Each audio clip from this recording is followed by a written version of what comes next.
What is this whole flap about?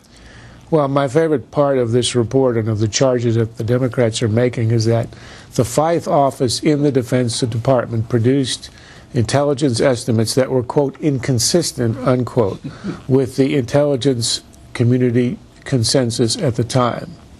Now, this is a hilarious charge because it makes sacrosanct the intelligence community's consensus of 2002, which we now know was about the most wrong, wildly inaccurate in the history of intelligence. It told us about, well, weapons of mass destruction, which of course did not exist. All of a sudden, delivering an analysis which is contrary or dissenting is an offense.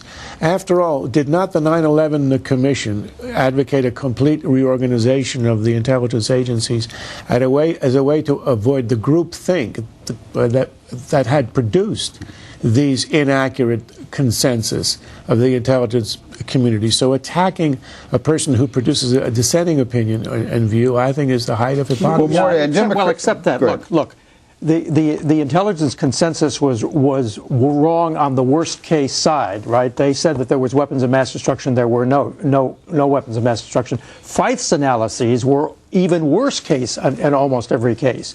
And, you know, this reminds me of during the Cold War. This is the George Bush the First, when he was head of the CIA, set up an A-team, B-team analysis to look over intelligence and see whether it was right about the Soviets. And it turned out that the B-team was often right about what the Soviets were developing. In this case, Feith was the sort of the B-team in the Pentagon and was feeding this stuff to an already overwrought administration, which was afraid that Saddam Hussein was going to transfer weapons of mass destruction to al-Qaeda, and that the next there was going to be a nuclear bomb. So Feith is pumping this stuff out, and apparently, I think the more interesting case is not whether this was used to convince the public, but whether it was what Cheney believed, and Rumsfeld believed, and Wolfowitz believed, and the president believed, because it was wrong. Now, Fred, I want to ask you a slightly different question here, because Senator Levin said... to talk about the already overwrought administration that Mort was talking about. Well, go ahead. I don't know where he gets that from.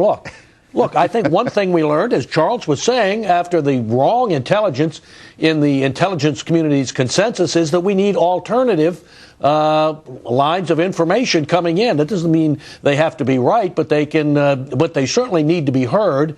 And Feith was heard. He was more right than the intelligence community's consensus on ties between Saddam Hussein and terrorists. Of course, he was, Mort. You don't read know that. Steve Hayes' book. I have read. I've read all of Steve Hayes' arguments, and there were plenty of. Look, there are all these hedge words that are used by groups like the 9/11 Commission to say there was no operational tie. Well, there weren't operational ties. Right, well, there weren't collaborative ties, but there were certainly one heck of a lot of contacts between Saddam Hussein's government and intelligence people and al-Qaeda. All right, there was one other thing about this, and that is Senator Levin said today this was highly disturbing, that this was the argument used to make the sale to the American people.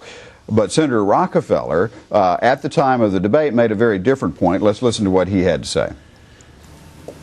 I have come to the inescapable conclusion that the threat posed to America by Saddam's weapons of mass destruction is so serious that despite the risks, and we should not minimize the risks, we must authorize the President to take the necessary steps to deal with that threat. Okay, that sounds, Charles, like people were much more moved by weapons of mass destruction than they were about any argument about al-Qaeda. Absolutely. And if you look at the presentation that Powell made at the UN, it was almost all about weapons of mass destruction. The Democrat intention here is to pretend that they were misled into war. This is a body, the majority of Senate Democrats voted in favor of the war, looking at the same intelligence, making the same errors, and the idea that somehow there was a distortion, a deliberate one, is a myth that Democrats want to create as a way to vindicate having approved the war in the first place. Okay, next we'll look back at what happened in the Libya.